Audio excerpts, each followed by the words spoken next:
Hello guys, it's me, your unica senorita, Renalyn Deliosa, and welcome to my mini vlog. My life lately is so silent, happy, and private.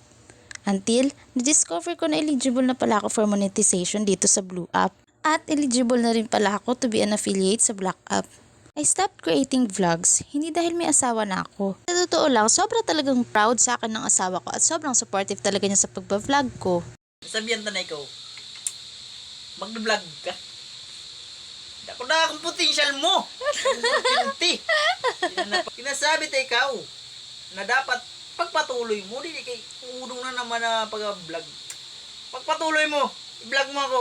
O ha, sabog sa inyo, matibay na mag-advise. Tinamad na rin talaga akong gumawa ng mga video dahil after mawala ni Papa, parang nawalan na rin talaga ako ng gana sa lahat. Latest nga lang, si Lolo naman ang nawala. Sila talaga ang inspirasyon ko kung bakit ako gumagawa ng mga vlogs. Kaso nga lang, ngayon, wala na sila. Panghinaan na din ako ng loob.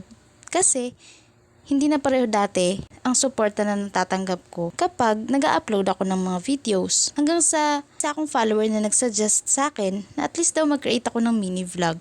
Kaso lang, that time, sabog pa talagang utak ko. And nag-assume talaga ako sa mga bagay-bagay na hindi pa naman nangyayari. Totoo nga palang kasabihan na huwag mong pangungunahan ang sitwasyon. At palagi rin sabi ni Lola, Ren, bisan ano pa kaganda ang mga plano mo, kung dili ina itugot sa imo sang Ginoo, dili ka ina mapapa sa imo. Kaya permit kagayod mag-ayo sing gabay sa iya, siya ang nakakaaramsin mas maayo para sa imo. So yan lang muna guys for today. See you on my next vlog. Bye!